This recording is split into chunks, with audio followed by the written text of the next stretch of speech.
Crowd loan rewards are back. More teams want your attention, or should I say, your dot. They will offer you coins in return, but at what cost, and is it worth it? In this video, I'll talk about the latest Polkadot news. Let the chaos and drama begin. Hello and welcome to KryptosChain. My name is Claudio. Starting off with the Parachain Auctions on Polkadot, Logion is the new player who's also launched a crowd loan with rewards, which I'll talk about in a moment. But they're battling it out head-to-head against anonymous bidder ParID 3344. Logion currently got just over 69.7k dot, while 3344 got over 71.5k. Logion was winning most of the bids, so there's a chance that they'll win auction 51. So let's wait and see. Now, I don't endorse Logion, so I just want to make that clear, but it's still good to find out what they're actually doing, which is why we'll look at this information.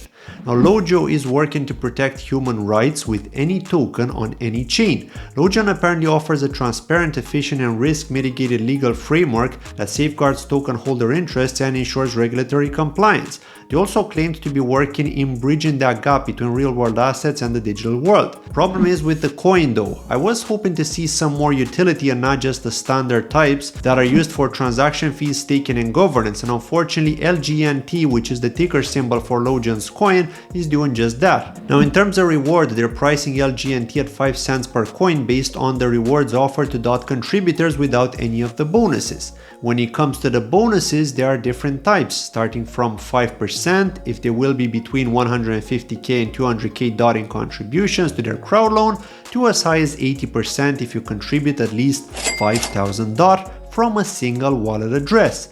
The only issue I see with the Logion crowd loan is the tokenomic structure favoring private investors and with a constant release of coins from 2 months after investment and for 36 continuous months, which would mean a constant sell-off is very likely throughout the rest of the bear market, which doesn't put the DOT holder in a favorable position, given that there's a chance that the value of the coin may not be as high as the staking rewards are, with the possibility that you may not see any rewards for 22 months if the team decide to hold off from delivering any coins, because we have seen teams do that in the past. So we have to think that maybe it will happen again, which is why I'm not personally contributing. You get burned once and you don't want to get burned again, but if you are willing to gamble and take the risk just in case it turns out to be profitable, then good luck, and just be aware that this is the situation with the aggressive unlock schedule. We also got last minute news which are worth sharing because these are important for the future of Polkadot. Robert Habermeier, co-founder of Polkadot and Parachain Technologies, just announced that he's stepping down, but he's not stepping away from Polkadot. So I just want to make it clear, this is not FUD. Let's read this tweet here. He's saying that Friday was his last day at Parachain Technologies after over 7 years. Today he's starting a new chapter within the Polkadot ecosystem, and he's saying don't worry because he's sticking around just in a new capacity. He's departing Parachain on excellent terms with the leadership and the Parachain core team that he previously led, and that it's in capable hands.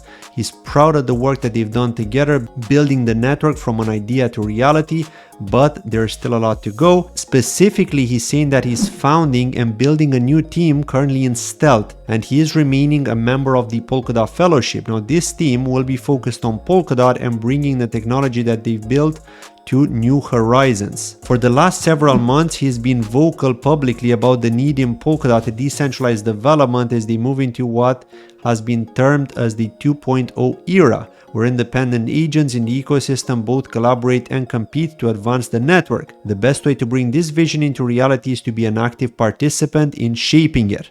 So there we go, we are about to find out what Robert is going to do, and he's going to reveal it to us maybe in a number of days, maybe in a number of weeks, who knows. I don't think it's going to be very long because I'm sure he's going to get a lot of pressure from people questioning like, what's going on, Rob? Tell us, what are you going to work on? What's that awesome idea, that you've got in plan? But you can expect FUDing as well around this as well, because there was FUDing when Gavin Wood stepped down in order to work as a chief architect, so I think we may see something similar here with Robert. But again, it's not FUD, he's made it very clear, he's still continuing working for Polkadot, but he's just going to focus on a different area rather than work with Parachain as a co-founder. So let's wait and see before we speculate on what could happen. Subsocial have announced new features got added to their grill chat dApp. One of the ones that has been released not too long ago is the donation feature, where people can get tipped through Grill Chat, and Taluk Gaz happily posted on X that he got $1.98 in USD3 through Grill Chat's donation feature. The team also spoke in the monthly Polkadot X Spaces and announced increased user customization and re-engagement, as well as desktop notifications and custom usernames for Grill Chat. If you look at all the different dApps available by Subsocial network, there are quite a lot of them, and Grill Chat is just one of many.